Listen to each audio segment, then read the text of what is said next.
Talking about like startups, any key lessons that you've learned from maybe some setbacks or failures as you build your startup? Right, that's a great question as well. We set up Dynamic. That was year 2018, the beginning of 2018. Yeah. Gotcha. So you got into autonomous driving kind of from Baidu. What inspires you to start Dynamics? What inspired me? Right. It's about what we had at the time. So, we have a pioneering technology called sensor fusion. And more specifically, is early stage fusion. So how we fuse LiDAR, camera, millimeter radar, integrate navigator is really precise spatial temporal synchronization. So that's a patent. So we hold a patent. So at the very beginning, we were doing some tiny little thing, which is helping other companies fuse all the sensors together. Instead of like a big dream, building a vehicle, and like a full stack. We didn't have that big dream at the beginning. So we were making little thing, the perception algorithm with sensor fusion. So we sold that thing to other company, some municipal work or some, constructing site because they need a sensor fusion to recognize the vehicle, do some regulatory monitoring. So we sell the thing to local, like a high speedway or motorway authority to that monitoring the vehicle. And after like 1 year, so we're growing bigger and bigger. So we start building like mapping. So the high definition map is like a baseline for autonomous driving. So we have mapping technology. And after that, we won some bidding from OEM and other companies. So we start building the from first perception and all the way to like prediction, localization, control, planning, and to control by wire chassis. So it's more about automated way. So it's like a full stack gradually. So from perception all the way to the upstream. Gotcha. Okay. So it starts from a perception sensor and now it's like from getting more opportunities, your company is growing into different directions.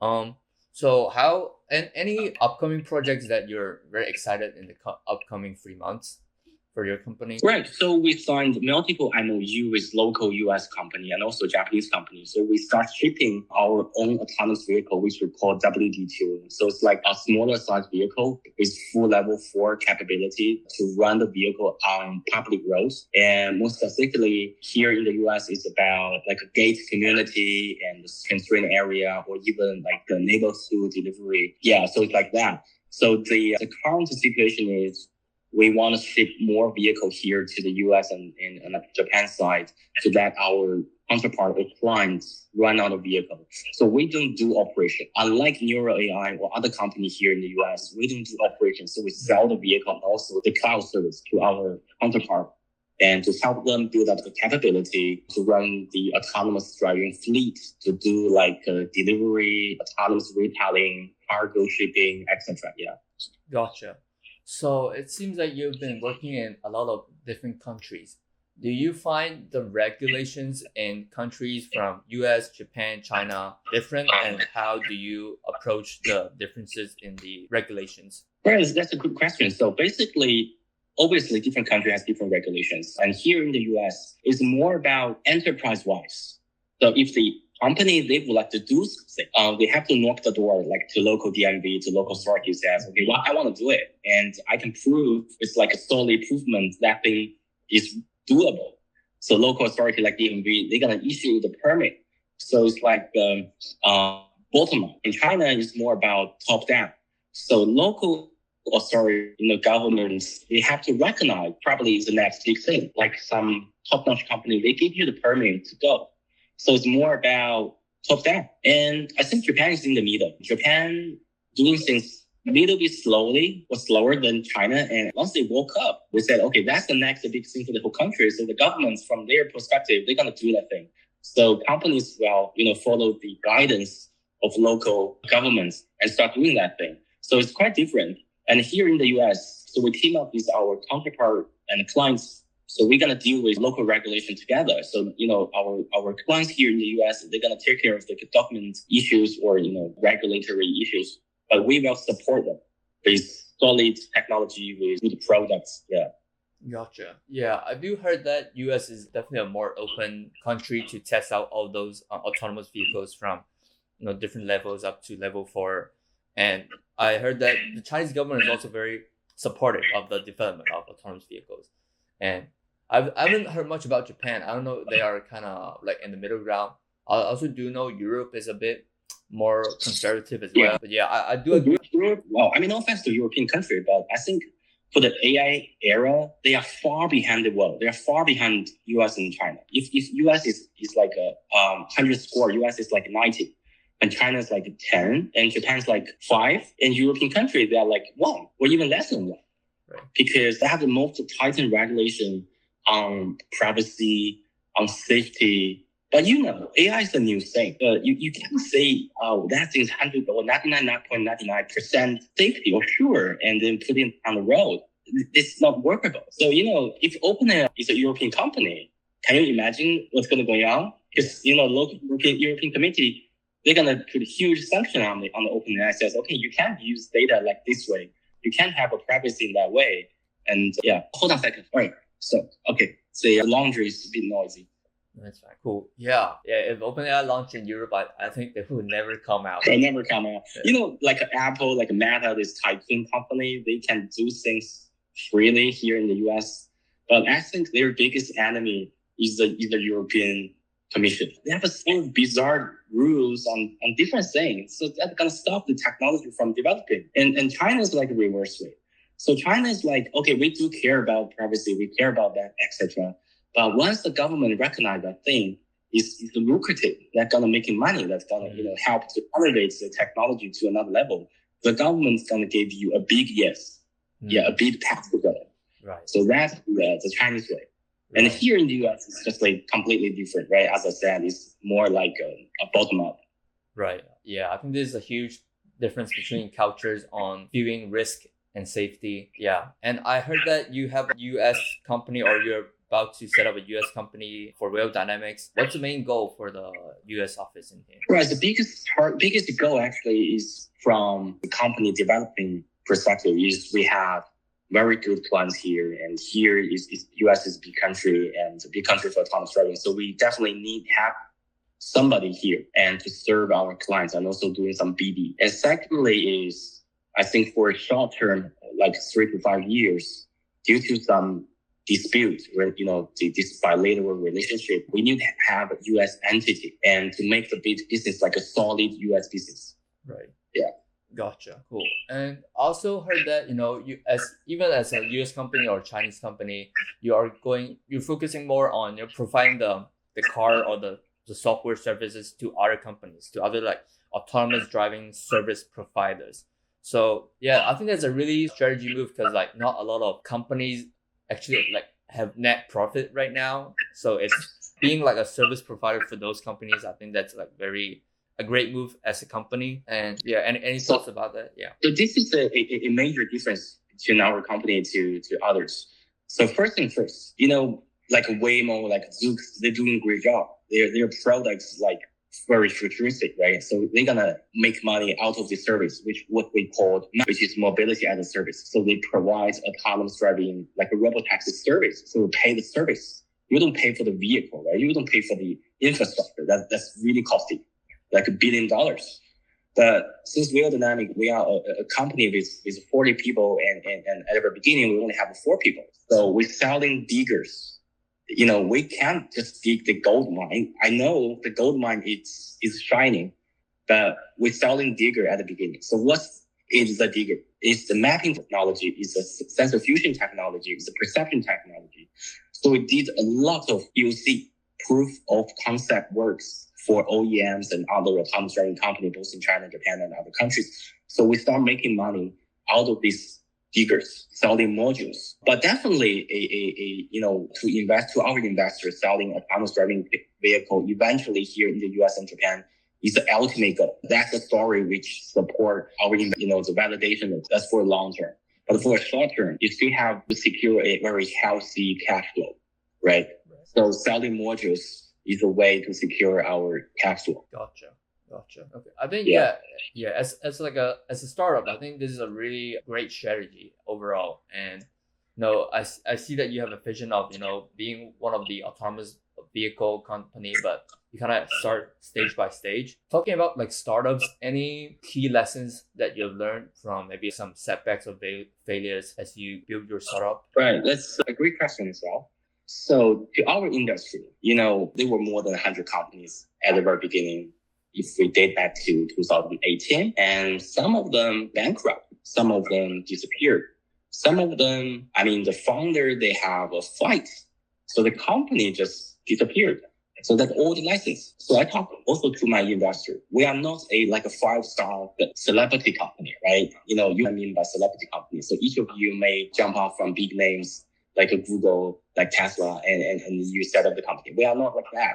I was from Baidu. So that's my co-founder and other people. So, but it's still not like celebrities. Right. But to some companies, like a celebrity company, once they have a really huge bunch of money, they start doing internal fighting. Most famous case is Too Simple.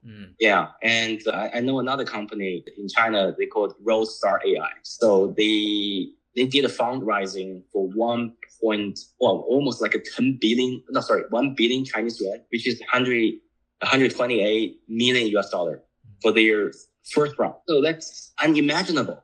But after 3 months, they had a fight internally. So the CTO fired the CEO fired the board member. That they start doing things badly, and that the tragedy happened. So a lot of tragedy happened in the industry, not due to they don't have good technology, not due to the vision. It's about the people. So doing a startup, I think first thing first is how Brotherhood, how the internal management gonna work. There's no textbook for that. As a Chinese, I know some companies, they were founded by couples. They were founded by brothers. They were founded by father and sons. There's no a paradigm to run a business. But the core is how these founders, how the management team can be united and with a common vision. Yeah, that's the lesson that I had to learn. And secondly is about fundraising. So some company had a huge fund at the very beginning, and they start losing the vision. They want to do different things I won't mention the name, but there's a company, they're doing perfect level 4 robotaxi, and they start building LiDAR themselves and start building computing unit by themselves. They start building even the vehicle by themselves. So it's like a pouring water to the ocean because level 4 is level 4. But why you have to use the money to do the automobile industry stuff? That's another story because even if you have a 1 billion Chinese yuan in your bank account, it's far from adequate to run an automobile company. Right. So they're running low. Yeah. That's the second lessons I learned. It's once you have a good fundraising, you still have to keep the vision and to be to the entire management team to be united, have a common vision. And number 3 is about who is your ultimate client. So in China, normally for our industry, we have a robotaxi, robobus, robotruck. But to robotaxi and the clients, inevitably the government or government-backed company. So this is very dangerous. Of course, you can have a very huge liquidity at the very beginning because government give you the money. For example, there's one company that's selling the robobus. And that robobus, the selling price is about 2 million Chinese yuan. It's fancy. Of course, I admit it's fancy. If a local government, they can have some robobus running in the main street to show to the a local governor or people officer, it's good as a showcase. But this is not long-term business. Once the company's gene from to B, business to business, turn to to government. The company, because that's going to change the gene of the company, because serving government is different logic from serving real clients, real partners. Serving government is more about the government relationship, the GR side, right? It's not about how good your product is. And secondly is, as a student who studied abroad and as an international, I call myself as a global citizen. I don't think I have to focus simply on that thing. I have to serve my clients globally. So if we treat China as a cheesecake, I think the government project may account for at least 50%.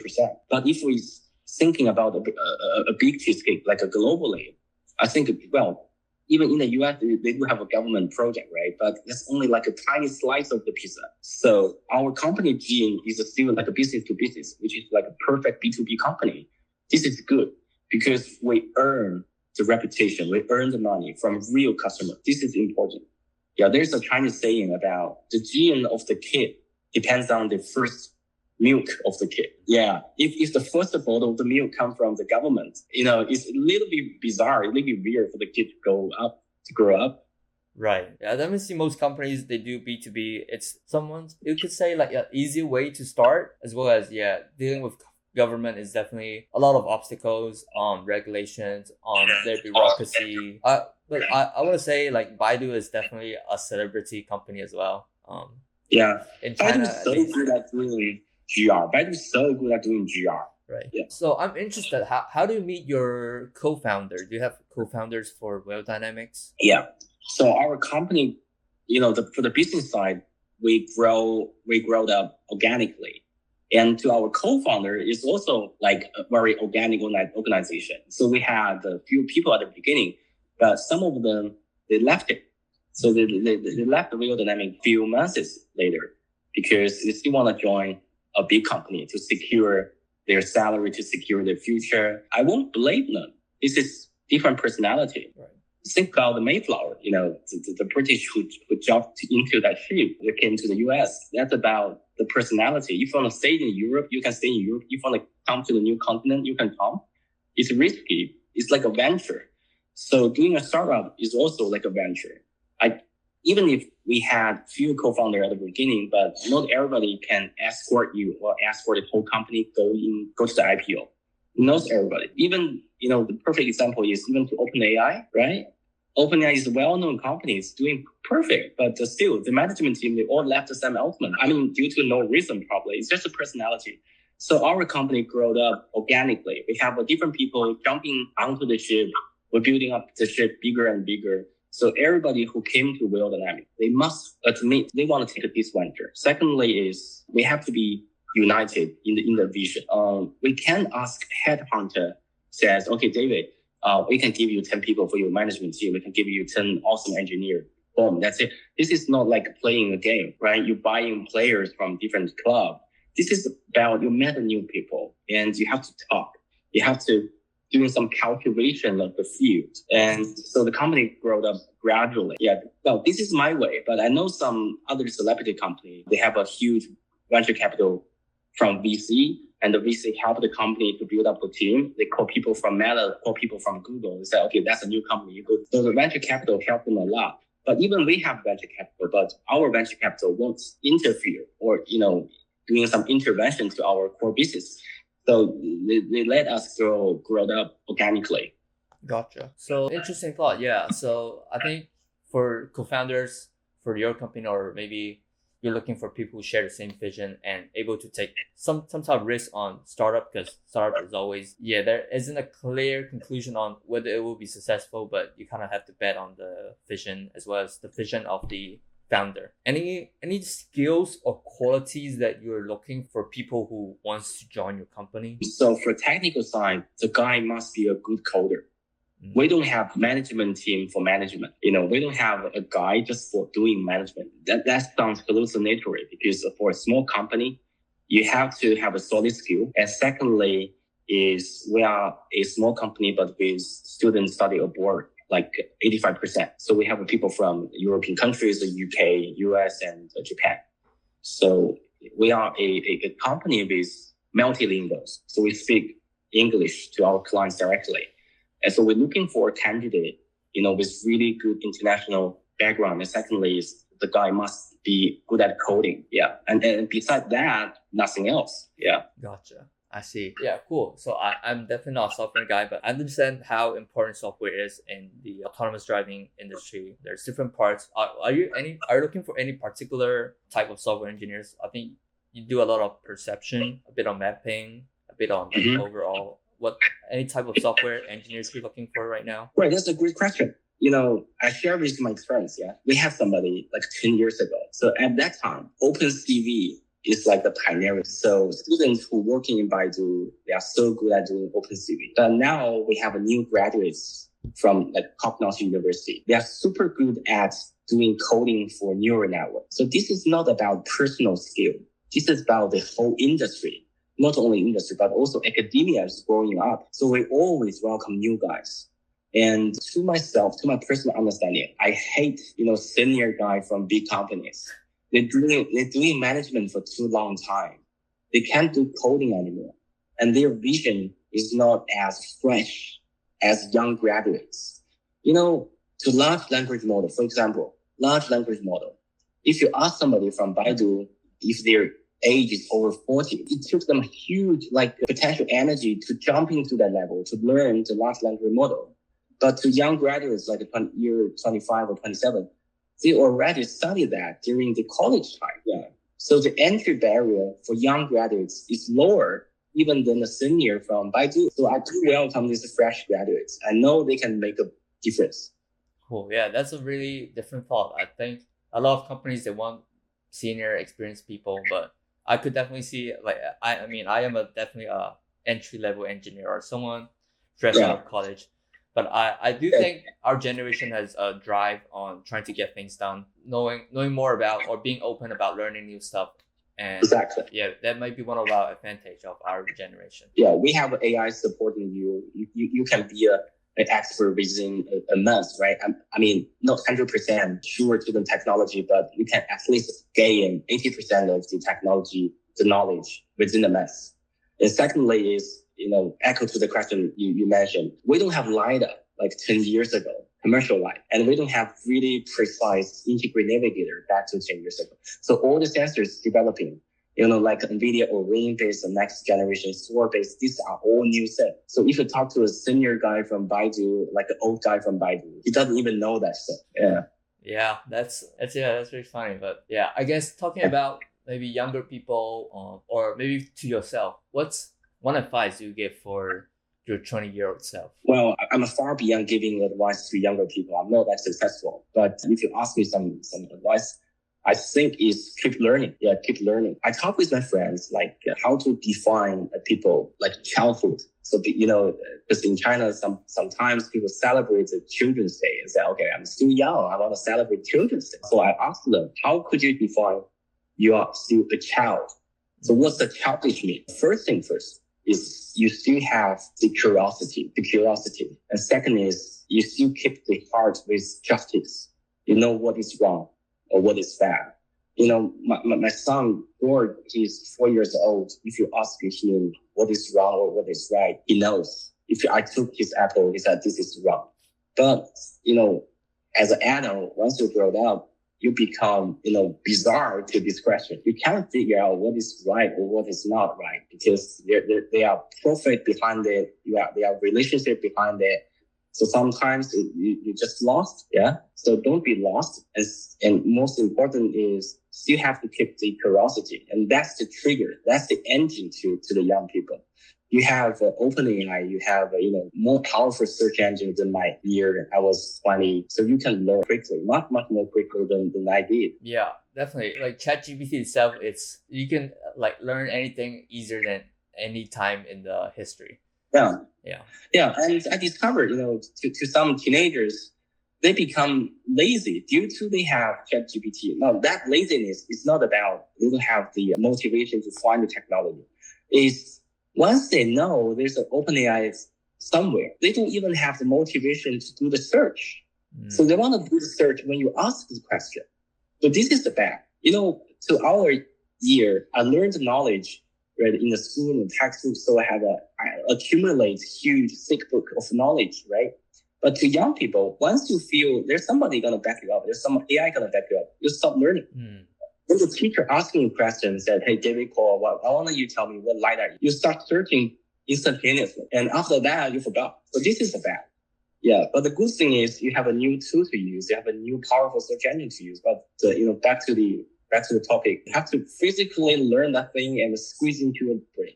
Right. I found that really true. Yeah. A lot of times I would just search up something on OpenAI, ChatGPT, and I would forget it after I did the search. Because the knowledge is too easy to acquire. Right. Yeah. That's I think recalls when I learned English, when I look up the meaning of a word on a dictionary, I would forget it easily.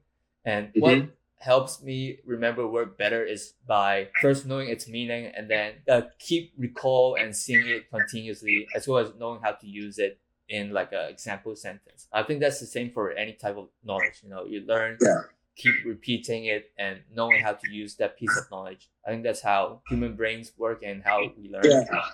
Yeah. Our human brain is working traditionally, unlike AI. Right. So we have to learn with a new way, but in a traditional way to train our brain, which is like pumping more data into our neural network to let it doing the calculation. Yeah, that's so true. And yeah, I really like how you mentioned being able to know like what's right, like keeping on what do you think is the right thing. And how do you think, or I'd say maybe as I grow more into the society, sometimes feels like right and wrong is not as important as pros and cons.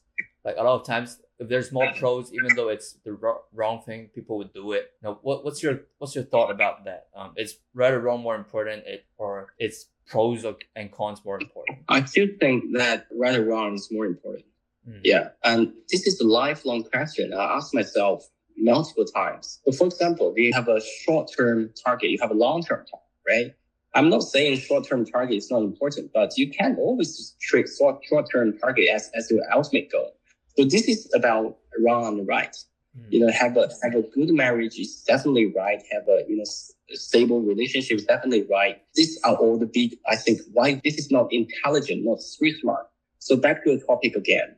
I think this is the difference between street smart and wiser. That's a good thought. Yeah, cool. I think that's about all my questions I have for you. Yeah, I don't know if you have anything that you want to jump on and talk more, or any questions for me. I have no other questions, but I feel thankful if you ask me all the questions. I saw them multiple times, and this is a perfect channel for me to do some expression. Yeah, that's awesome. Yeah, any people that you might know that you think they would be interested in continue this series of interview? I do know some big names here in the Bay Area. I can do some introduction.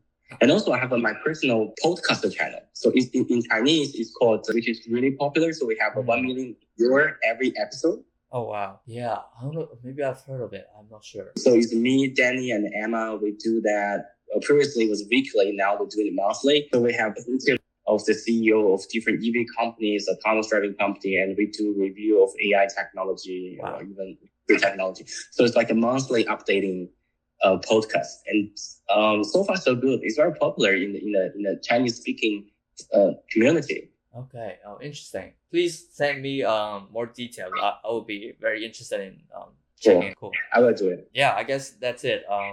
Thank you so much for jumping in. Enjoy SF, or I forgot where you are right now, somewhere there. But yeah, have a good day. Have a good one. Yep. See you, David. Hey.